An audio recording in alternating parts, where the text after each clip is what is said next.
Hello, everybody. It's July the 11th, 2021. This is Civil War Chat. And I'm your host, Philip Lee.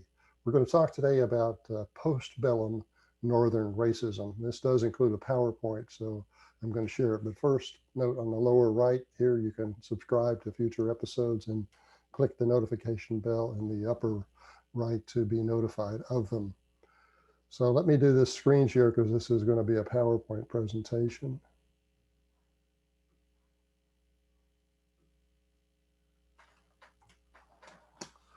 Although today's race-obsessed cancel culture eagerly destroys Southern icons, objective observers may also want to ponder whether the North's historical racism warrants comparable retribution. Regarding the postbellum era, modern elites falsely presumed the Northerner to have been racially enlightened because he promoted Black suffrage and racial equality in the conquered South, if not the North. In truth, however, Northern motives were more selfish than altruistic. After dominating the federal government during the Civil War, Northern Republicans sought to retain their control afterward by annexing easily manipulated voting blocks of ex-slaves to fabricate Republican-controlled puppet regimes in the South. Although the party's 1860 platform opposed geographic expansion of slavery, few members were truly pro-Black. They may have been anti-slavery, but they weren't pro-Black. In fact, until the last 50 years or so, Northern elites idealized the Black man at a distance, but rejected him as a neighbor. In contrast, the Southerner often worked with his Black neighbor, but wanted him kept distant socially. The speech concentrates on 3 points concerning postbellum Northern racism that existed far into the 20th century. 1. Selfish Republican Reconstruction motives. 2. Northern desires to confine Blacks to the South. 3. Noteworthy Northern racist and racism incidents. Regarding the first point, notwithstanding that today's cultural elites claim that postbellum Republicans promoted Black suffrage as a moral impulse, the chief objective was to create Republican-controlled puppet regimes in the South and to keep the infant GOP in power in Washington by gaining new elected senators, congressmen from the carpetbag governments. When the Civil War ended, the party was barely 10 years old.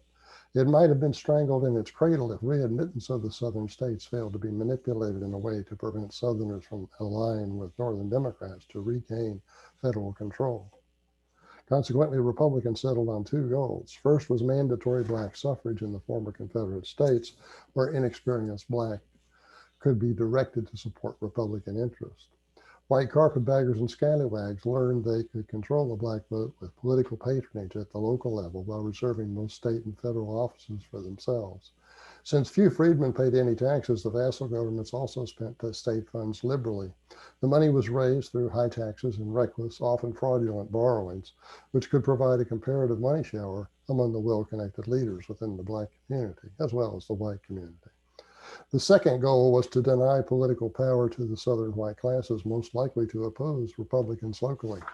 This was accomplished by disfranchising ex-Confederates through various federal and carpetbag governments. As a result, in 1868, Republican Ulysses Grant won the presidency with only a minority of America's white popular vote. His seemingly decisive 214 to 80 electoral vote margin hinged upon Black suffrage and suppression of the ex-Confederate vote. Former Confederates were not only disfranchised in the 10 Southern states covered by the 1868 14th Amendment, but also the separate suppressions in Missouri, Tennessee, and West Virginia, which were not covered by the 14th Amendment. The combination of ex-Confederate disfranchisement and the Freedmen's voting bloc gave Grant 67 of his 214 electoral votes, without which in 1868 the election would have been an electoral college tie. Thus, Republican fears about losing command of the federal government as a consequence of failing to control Southern Black voters were realistic. The monolithic Freedmen's vote was not merely a secondary bonus to a racially enlightened Republican policy as commonly portrayed. A month after General Lee's surrender, Major General William T. Sherman wrote, our colleague, excuse me, I have never heard a Negro ask for voting rights, and I think it would be his ruin. I believe the whole idea of giving votes to Negroes is to create just that many votes to be used by others for political uses.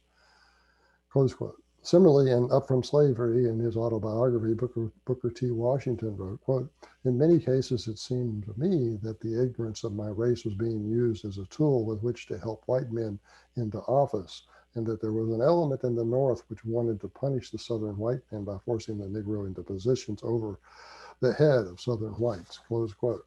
South Carolina's last carpetbag governor, Daniel Chamberlain, candidly admitted that Republicans sponsored black suffrage mainly to gain the political power when he wrote in 1901, quote, underneath the avowed motives lay a deeper dark cause, the will and determination to secure party ascendancy and control at the South and in the nation through the Negro vote. If this is hard of saying, let anyone now ask himself if it is possibly credible that the 1867 Reconstruction Acts would have passed if the Negro vote had been believed to be democratic, close quote. Even the party's chief proponents of those acts, Pennsylvania Congressman Thaddeus Stevens, indirectly conceded Chamberlain's point in January 1867. He said, if black suffrage is excluded in the rebel states, then every one of them is sure to send a solid rebel representation to Congress.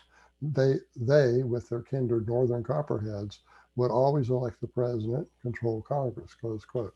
He added that the Southern states, quote, ought never be counted as valid states until the Constitution shall have been amended to secure perpetual ascendancy of the party of the Union, meaning the Union of the Republican Party, close quote.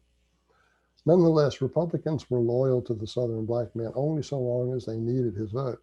By the start of the Civil War, the party realized that the territories west of the Missouri River were organically Republican.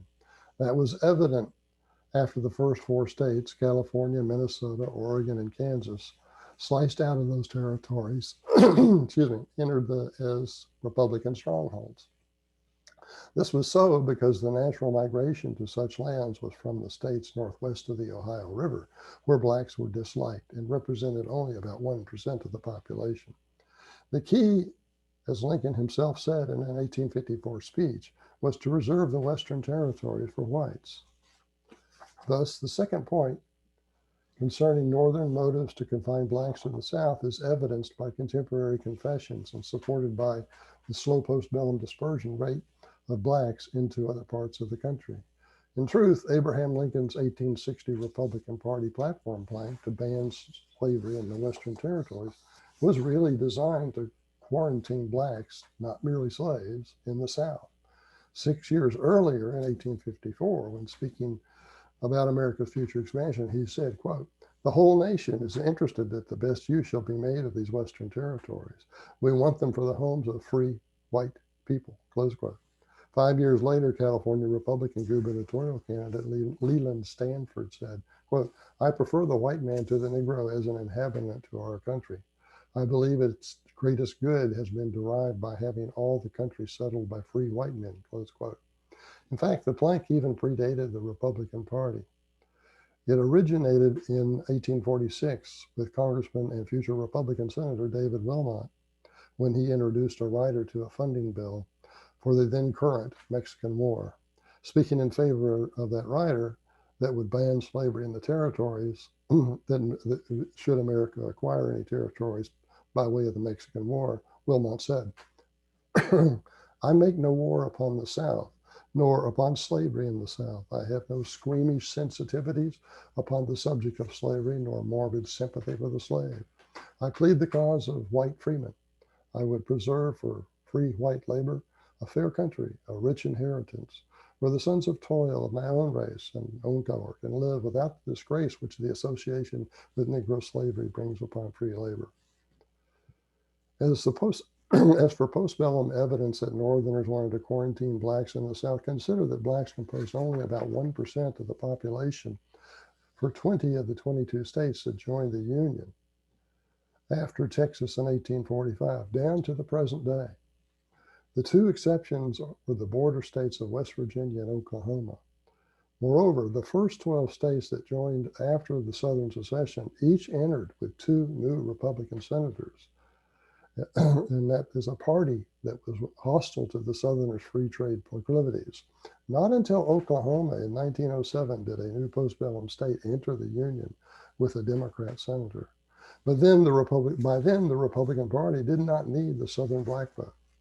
During the 50 years between the Civil War and Woodrow Wilson's 1912 election, Grover Cleveland was the solitary Democrat to get into the White House. Yet he was only barely able to win two non-consecutive terms. Republicans retained enough power to block his attempts to reduce tariffs, an agenda vital to the South's export economy. Consequently, Northern tariff-protected manufacturers continued to hold monopolies or near monopolies on their goods domestically. A year after the Civil War ended, when the South badly needed to rebuild a rail network, for example, railroad iron was priced at $32 a ton in Liverpool compared to $80 domestically. Moreover, since the tariffs impeded the flow of imported manufactured goods, Europe's industrialized countries could not readily generate the exchange credits needed to buy Southern cotton. Consequently, they increasingly looked for cotton feedstocks in other countries that hungered for European manufactured imports.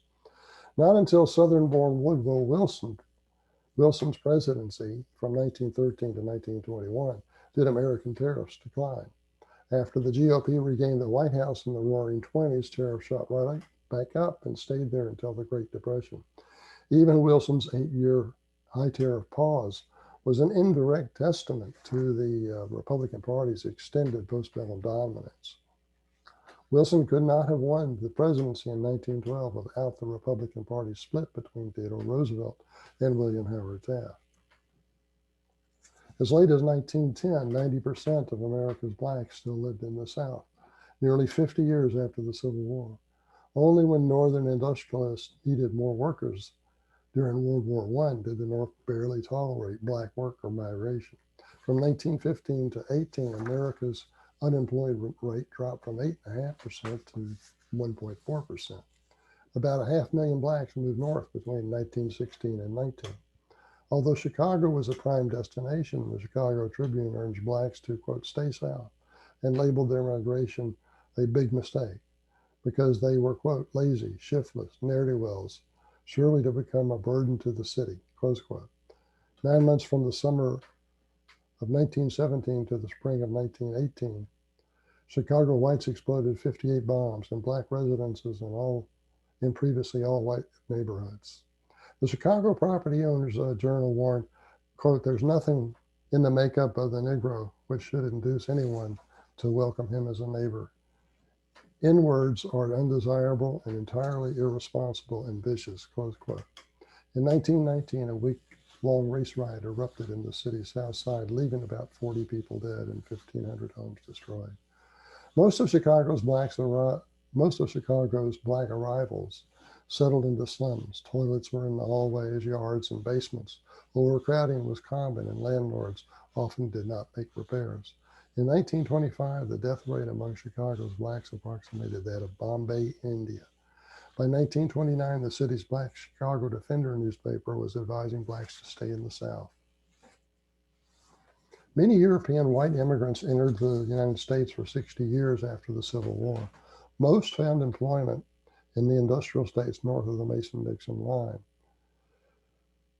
and the Ohio River, while the rest generally settled in the West. Between 1860 and 1920, they totaled about 50 million, equating to almost 1 million a year.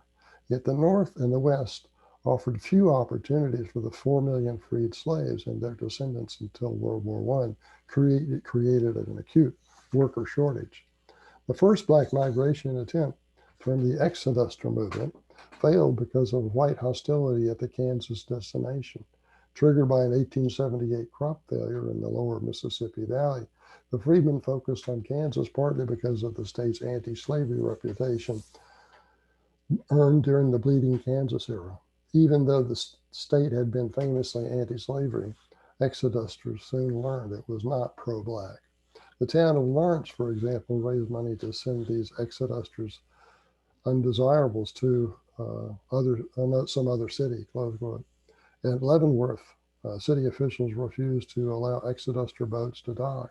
The town of Atchison passed a vagrancy law to deter impoverished black arrivals.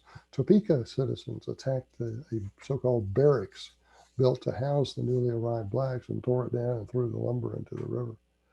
The short-lived movement ended suddenly after exodusters returned to the South, where they described Kansas as a barren country with a bleak climate. Exodusters continued to filter home or move elsewhere during the 1980s. Regarding the third point about famous statues honoring Northern races, consider Ulysses Grant. Although falsely portrayed as a civil rights champion, he promoted Southern black suffrage, chiefly to manufacture Republican-controlled puppet governments in the region. His civil rights efforts focused on the solitary racial minority of blacks because it was also a large minority that would reliably vote Republican. He did nothing for other racial and ethnic minorities, such as Native Americans, Chinese Americans, or Irish immigrants. Moreover, he abandoned the freedmen after he concluded that his party could more likely remain in power by cutting them loose. Finally, during the present race-obsessed culture, contemporary biographers minimize his other failings, such as the administration's monstrous corruption. Despite Grant's modern reputation for his civil rights activism, the experience of his second Attorney General, Amos Ackerman, suggests that the president had a hidden agenda linked to the corruption of the Gilded Age. Specifically, America's railroad industry may have led him to subvert the interests of Southern blacks to those of railroad moguls. Ackerman was the second of Grant's 5 attorney generals. He served a little over a year, from November 1870 to December 71, and was the AG most vigorous at prosecuting the Ku Klux Klan. He expanded the powers of the then newly created Federal Justice Department to expedite the prosecutions. About 600 Klan members were convicted. For those of you that want to learn more, I recommend that you get my book, Southern Reconstruction, which covers this era, and especially looks at how Grant failed to come up with a good Reconstruction policy. You can get it at Barnes & Noble or Amazon for $22. If you'd like a signed autographed copy by me, just email me, Phil, Phil _Leigh, Leigh, at me.com. If you're in the United States, I'll cover the postage. The price will be $25. Grant, however, apparently revealed that his interest in racial justice was secondary to big business when he abruptly asked Ackerman to resign in December 1871. Partly at the prompting of Secretary of State Hamilton Fish, the president had misgivings about Ackerman's obsession with the Klan. Perhaps more importantly, Ackerman also frustrated important Northern capitalists. He was, for example, critical of the dubious terms under which the railroad sometimes qualified for federal subsidies. In June of 1871, he had denied land and bond grants to the Union Pacific Railroad. Before resigning, Ackerman had confronted Grant's previous Attorney General, Ebenezer Hoar, H-O-A-R, when the latter was representing a railroad client in land grant claims. Ackerman told Hoar that the client had not completed the work required to qualify for the grants. Nearly simultaneously, Interior Secretary Columbus Delano complained to Grant that Ackerman had annoyed railroad moguls Collis Huntington, and Jay Gould with unfavorable rulings. Whether at the urging of Fish, Delano, or Hoar, Grant replaced Ackerman with Oregonian George Williams, who later resigned under bribery accusations, as did Delano, the Interior Secretary. The New York World reported in January 1872 that Williams's appointment was a triumph for the Pacific Railroads. The year after he became president, Grant signed the 1870 Naturalization Act, which favored black immigrants compared to other so-called non-whites. Specifically, the act allowed blacks born outside the United States to become citizens through the same naturalization process available to whites. It did not, however, permit Chinese Americans or other so-called non-whites to utilize the process. For decades thereafter, Chinese American rights were far more restricted than those of whites or even blacks, far more restricted. They could not, for example, become naturalized citizens until 1943, a right extended to black immigrants 73 years earlier.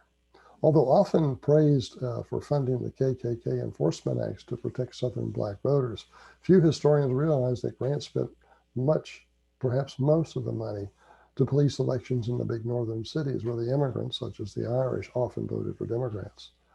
Ultimately, the Freedmen's election to the GOP, ultimately the Freedmen's loyalty to the GOP was not enough to sustain Grant's support. That became apparent during the autumn 1875 elections in Mississippi and Ohio. Grant twice turned down requests by Mississippi's carpetbag governor to supply federal troops to police the polls on election day because national sentiment was turning against federal intervention in state affairs. 40 years later, former black Republican Mississippi Congressman John Lynch, pictured here, revealed that Grant confessed to him in November 1875, that same year of the election, that Ohio politicians told President Grant that intervening in Mississippi would likely cause Republicans to lose elections in Ohio. Basically, Grant traded a Republican victory in Mississippi for a bigger one in Ohio. Thereafter, the Republican Party steadily lost interest in Southern blacks. They became progressively less reliant upon carpetbag regimes as the organically Republican states carved out of the Western Territories entered the Union. Despite a false reputation among hagiographers for sympathetic feelings towards Native Americans, President Grant ignited an illegal war with the Plains tribes when attempting to lift the country out of economic depression. Coincident with the 1873 flood of white immigrants to the northern Great Plains, the collapse in railroad speculation sent America's economy into a tailspin. As it steadily weakened, Grant recalled how earlier Western gold discoveries had re-energized the economy. Thus, in the summer of 1874, he sent a military expedition into the Black Hills of present-day South Dakota to investigate rumors of gold. Since the hills were part of a Lakota Sioux reservation and officially off limits to white civilians, the expedition's gold was falsely represented as a site search for a new military fort. Lieutenant Colonel George Custer led the expedition, discovering modest but tempting quantities of gold. Soon, the first rush of prospectors began showing up. Initially, Grant made little effort to control the prospecting, but within a year, he decided the government must acquire the Black Hills. When the Indian leaders summoned to Washington refused to relinquish the region, Grant ended the meeting by informing them that they must either cede the Black Hills or risk losing their rations. They departed without an agreement. Grant, therefore, contrived an excuse to start a war to justify seizing the hills by force. He planned to provoke the small minority of Lakota living off the reservation in the so-called unceded lands, where the Fort Laramie Treaty granted them only hunting privileges. In November 1875, Grant called the general commanding the region and Commissioner of Indian Affairs to join him at a White House meeting. Together, they prepared an ultimatum requiring the Indians to return to their reservations by the end of January 1876 or be declared hostile. In the dead of winter, it was an impossible demand for those Indians who were in the unceded lands. The result was the Battle of the Little Bighorn, which resulted in the deaths of Lieutenant Colonel Custer and about 300 cavalrymen. But the Indian victory was only temporary. Indian Commissioner George Mannypenny arrived at the Sioux Reservation 3 months later in September of 1876 to virtually dictate a settlement. He compelled the tribes to accept his terms by telling them that they would be moved to present-day Oklahoma, forfeit their firearms and horses, and no longer be supplied rations if they declined. Sioux descendants litigated the settlement well into the 20th century. In 1980, the U.S. Supreme Court awarded 8 tribes $106 million in compensation for, quote, a taking of tribal property, close quote. But the Sioux refused it. Instead, they want their lands returned. Prior to the Supreme Court ruling, a lower judge wrote in 1975 concerning the Mannypenny Agreement, quote, a more ripe and rank case of dishonorable dealing will never, in all probability, be found in our country, close quote. In addition to Grant, Theodore Roosevelt is commonly portrayed as racially enlightened as a president because he was the first to invite a black man to dine at the White House. By the way, Andrew Johnson is vilified as a racist, even though he was the first president to invite blacks to the White House for a New Year's celebration in 1866. Nonetheless, Teddy invited Booker T. Washington for a White House dinner 6 years after Atlanta's whites invited the black educator to be a featured speaker for the 1895 Cotton States Exposition. So that was 6 years after he spoke in Atlanta. The Atlantans were so pleased with the acceptance that they devoted an entire building of exhibitions to black accomplishments. The largest part of it was devoted to exhibits about the Hampton and Tuskegee Institutes. Washington's speech was widely hailed by Southern black and whites. 5 years after Booker Washington After 5 years after Booker Washington's dinner, Roosevelt wrote novelist Owen Wister, quote, "I entirely agree with you that as a race, the blacks are altogether inferior to the whites." Close quote. He regarded the black person as a child. Quote, "I do not believe that the average Negro is yet in any way fit to take care of himself." Close quote. He disdained the Southern wing of the Republican Party as, quote, "a set of black and white scallywags with few decent men," close quote. As for black suffrage in 1906, he said, quote, "I know the Negro fairly well. I have seen him at close quarters in the Yazoo Delta, where he formed 90% of the population and where universal suffrage in his hand is the vilest criminal farce," close quote. Although knowledge of postbellum Northern racism should not prompt narcissistic activists to tear down Ulysses Grant and Theodore Roosevelt memorials, it might cause the average American to pause before consigning Confederate memory to Dante's Eighth Circle of Hell. Okay, that's my presentation for today, and thank you for watching. Be back soon.